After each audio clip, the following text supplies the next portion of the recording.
Om Sai Ram. Today we pray with chapter 25.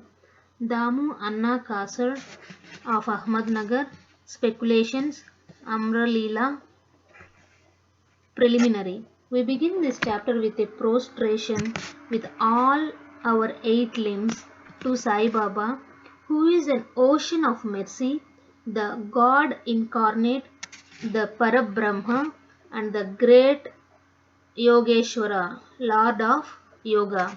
Victory be unto Sai Baba, who is the crest jewel of the saints and adobe of all auspicious things, our Atmaram, self and the sole refuge of the devotees. We prostrate ourselves before him who has attained the aim and end of life. Sai Baba is always full of mercy. What is wanted on our part is wholehearted devotion to him. When a devotee has got firm faith and devotion, his wishes are soon fulfilled. When the desire arose in the mind of Hemad Pant to write the life and leelas of Sai Baba, he immediately got it written by him. When the order to keep the memos was given, Hemad Pant was inspired and his intellect got strength and boldness to undertake and finish the work. He was not, as he says, qualified to write the work, but the gracious blessings of Baba enabled him to complete the undertaking, and thus you have this Sacharitra, which is a cistern or a Somakant jewel from which nectar in the form of Sai Leelas oozes out for the readers to drink to their heart's content. Whenever a devotee had complete and wholehearted devotion to Sai Baba, all his calamities and dangers were warded off and his welfare attended to by Baba. The story of Damodar Savalaram Rasane Kasar of Ahmednagar, now of Pune, alias Damu Anna, illustrating the above statement, is given below. Damu Anna. The readers are aware that a mention of this gentleman was made in the 6th chapter regarding the celebration of Ram Navami festival in Shirdi. He went to Shirdi about the year 1895 AD when the Ram Navami Utsav celebration began, and since that time he has been providing an ornamental flag for that occasion every year. He also feeds the poor and the fakirs who come there for the festival. His speculations.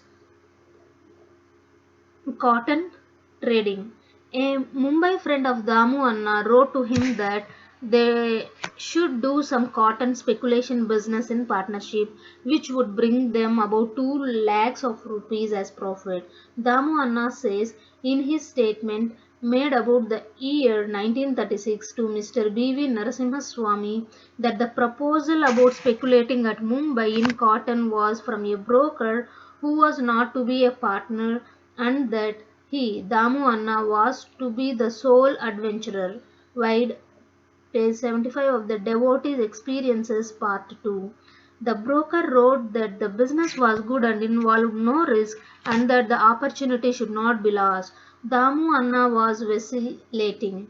He could not at once determine to venture into the speculation. He thought over this, and as he was a devotee of Baba, he wrote a detailed letter to Shama giving all the facts and requested him to consult Baba and take his advice in the matter.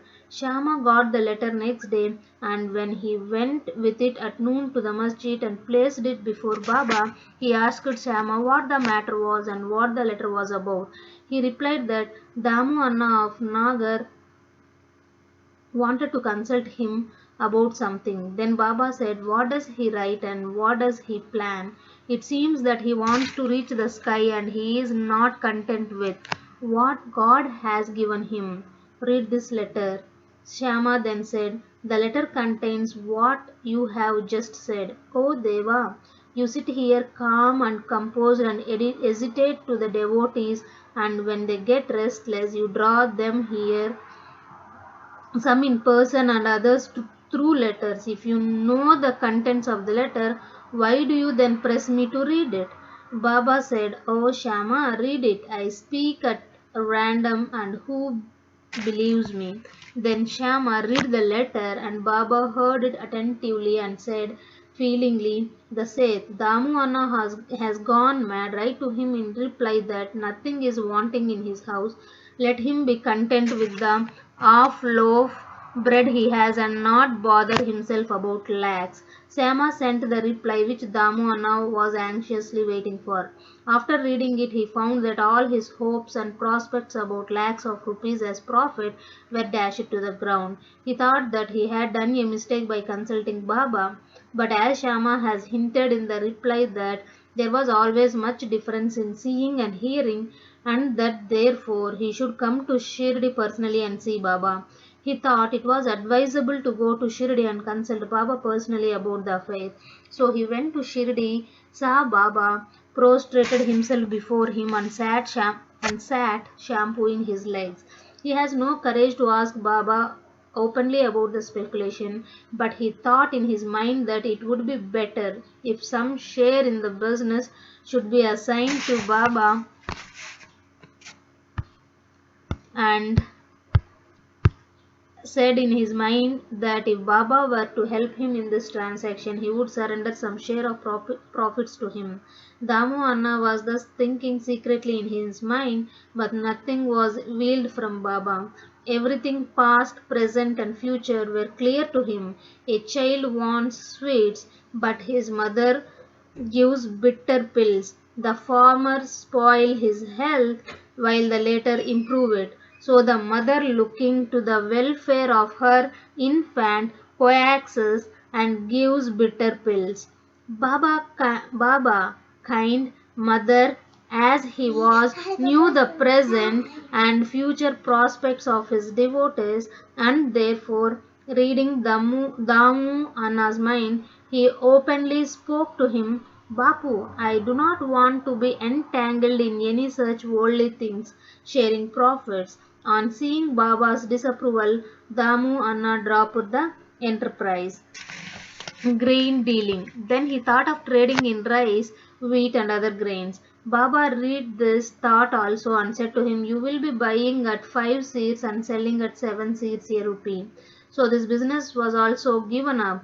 The rise in prices of grains was kept up for some time, and Baba's prophecy seemed to be falsified, but in a month or two there was abundant rain everywhere and the prices suddenly fell down, and therefore those who stored grain suffered a severe losses.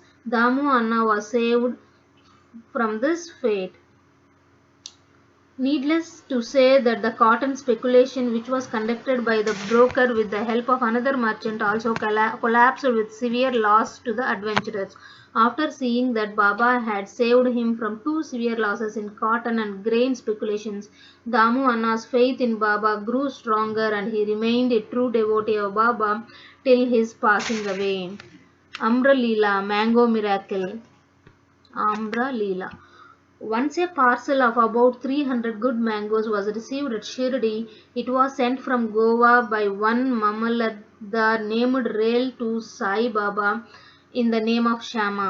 When it was opened, all the mangoes were found to be in a good condition. They were given in Shama's charge and only 4 were retained and placed in the Columba pot by Baba. He said, "These 4 fruits are for Damu Anna, let him lie there." This Damu Anna had 3 wives according to his statement mentioned above. He had not 3 but 2 wives only. He had no issue. He consulted many astrologers and himself studied astrology to some extent and found that as there was a Papi, inauspicious planet in his horoscope, there was no prospect of any issue to him in this life. But he had great faith in Baba. When he went to Shirdi 2 hours after the receipt of the mango parcel for worshipping Baba, he said, "Though other people are looking for the mangoes, they are damyas. He whose they are should eat and die." Damu Anna, on hearing these words, were first shocked, but on Mahalsapati, a Shirdi devotee, explaining to him that death meant the death of the ego, and to have it at Baba's feet was a blessing. Damu Anna said that he could accept the fruits and eat them, but Baba said to him, "Do not eat yourself, but give them to your younger wife. This Amra Leela, mango miracle of 4 mangoes, will give her 4 sons and 4 daughters." This was done, and in due course it was found Baba's words turned out true and not those of the astrologers. Baba's speech established its efficacy or greatness while he was living in the flesh, but it did the same even after his passing away. Baba said, "Believe me, though I pass away, my bones in my tomb would be speaking, moving, and communicating with those who would surrender themselves wholeheartedly to me. Do not be anxious that I would be absent from you. You will hear my bones speaking and discussing your welfare. But remember me always, believe in me, heart and soul, and then you will be most benefited." Prayer. Hemad Pant closes this chapter with a prayer. O Sai Sadguru, the wish-fulfilling tree of Bhaktas, we pray, let us never forget and lose sight of your feet. We have been troubled with the ins and outs, births and deaths in this samsara. Now free us from the cycle of births and deaths. Restrain us from the outgoing of our senses to their objects and introvert us and bring us face to face with the Atma self. As long as this outgoing tendency of the senses and the mind is not checked, there is no prospect of self-realization. Neither son, nor wife, nor friend will be of any use in the end. It is only you who will give us salvation and bliss. Destroy completely our tendency for discussions and other evil matters. Let our tongue get a passion for chanting your name. Drive out our thoughts and make us forget our bodies and do away with our egoism. Make us ever remember your name and forget all other things. Remove the restlessness of our mind and make it steady and calm. If you just clasp us, the darkness of night of our ignorance will vanish and we shall live happily in your light. That you made us drink the nectar of your Leelas and awakened us from our slumber is due to your grace and our store of merits in past births.